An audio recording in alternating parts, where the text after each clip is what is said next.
Palestina. Andai ada orang ingin merebut Irak, masuk akal. Merebut Irak karena banyak sumur-sumur minyak. Andai ada mau ekspansi ke Kuwait, masuk akal. Karena sumur minyak di Kuwait banyak. Kenapa kembali ke Palestina? Ada apa? Tanah yang tandus, tanah yang kering kerontang. Mereka ingin membuat sebuah negara dengan keyakinan akan turun Mesias, sang juru selamat yang dijanjikan oleh Tuhan, dengan syarat orang-orang Yahudi mesti kembali ke negeri yang dijanjikan Tuhan. Yang kedua, Mesias sedang menunggu. Mesias melihat ke bawah.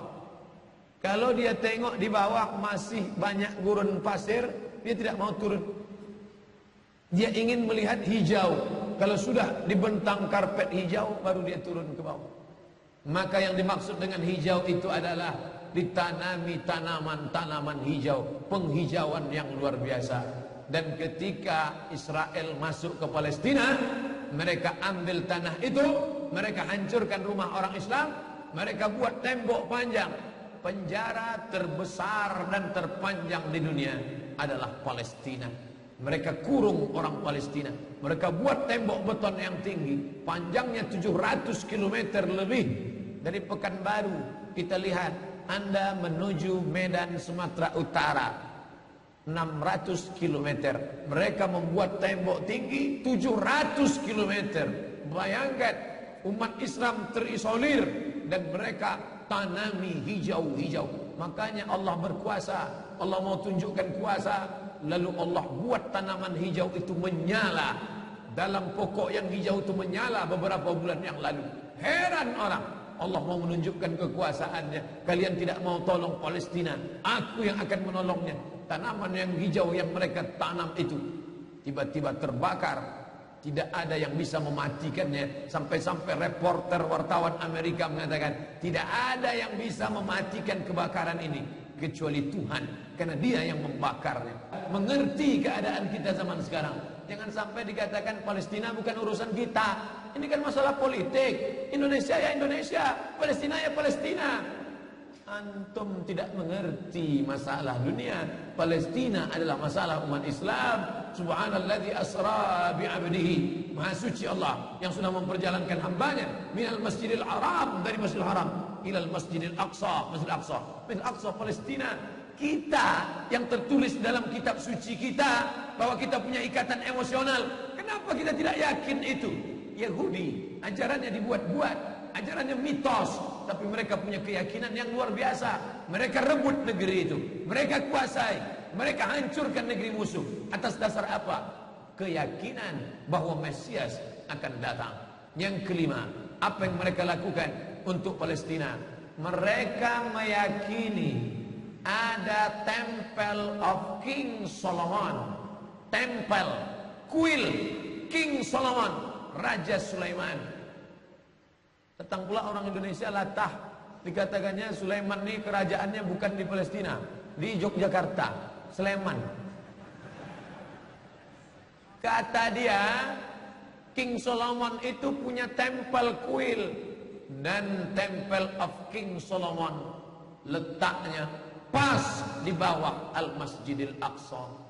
Apa maknanya? Mereka mengeruk setiap hari bulldozer, traktor, ekskavator, terus mengeruk keliling Masjidil Aqsa. Mereka ingin meruntuhkan Masjidil Aqsa.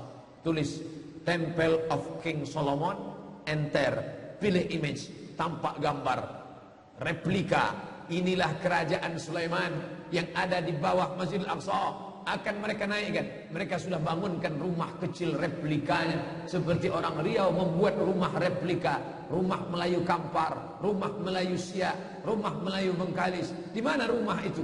Di Purna MTQ. Anak-anak kita kalau mau tahu bagaimana rumah Melayu Kampar, bagaimana rumah Melayu Siak, bagaimana rumah Melayu Pelalawan, pergi ke sana. Sebagiannya ada, sebagian tak ada, entah kemana perginya. Tapi mereka membuatkan itu. Inilah dia replika kerajaan Temple of King Solomon. Artinya apa? Mereka ingin menghancurkan Al-Masjidil Aqsa berkeping, sampai akhirnya disitulah nanti kemarahan umat Islam. Entah marah entah tidak. Melihat gayanya tak marah. Mau kalian hancur-hancurkanlah. banyak lagi urusan kami sibuk dengan ini. Tapi akan ada hamba-hamba Allah, la tazulu fi ummati ta'ifatun min ummati, akan tetap ada sekelompok umatku yang memperjuangkan agamaku, kata Allah Subhanahu wa taala. Yang terakhir, yang kelima, akan turun Mesias. Kapan itu terjadi? Ketika terjadi perang besar. Sebetulnya dalam agama Islam sudah dituliskan yang dimaksud dengan Mesias itu siapa. Kata Imam Al-Hafiz Ibnu Hajar Al-Asqalani dalam Fathul Bari, yang dimaksud dengan yang dinanti-nanti mereka itu adalah Dajjal. Dajjal itulah sesungguhnya yang sedang mereka nanti. 70,000 Yahudi wara'ad Dajjal. Ada 70,000 Yahudi yang akan berada di belakang Dajjal ketika dia turun nanti. Makanya tiap hari, tiap petang kita berkata, Allahumma inni a'udzubika min azab jahannam, wa min azabil qabri, wa min fitnatil mahya wal mamat, wa min syarri fitnatil masihid Dajjal. Dajjal itulah yang sedang mereka tunggu. Dajjal itulah yang sedang mereka nanti-nantikan.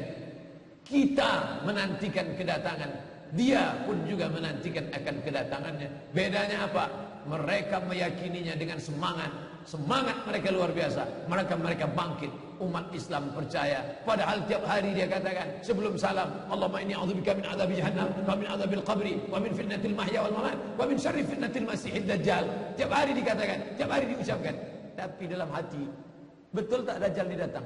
Entah iya entah tidak. Mereka yakin Dajjal akan datang, tapi mereka katakan itulah pemimpin kami, itulah Tuhan kami, itu adalah jelmaan daripada Tuhan kami, itu yang akan menghancurkan dunia, dia akan menjadi panutan kami. Kita berkata itu musuh kami, tapi kita pun ragu entah musuh entah tidak.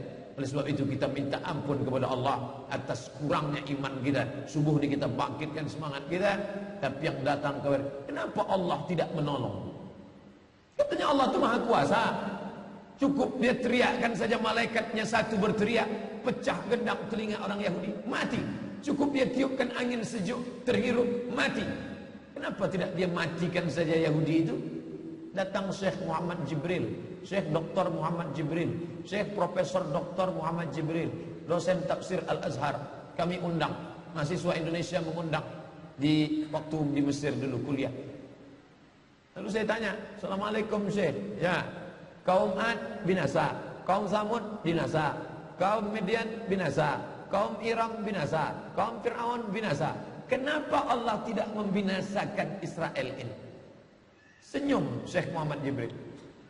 Apa kata dia? Ya beni, anakku, seandainya Allah membinasakan Israel ini, lalu apa yang tersisa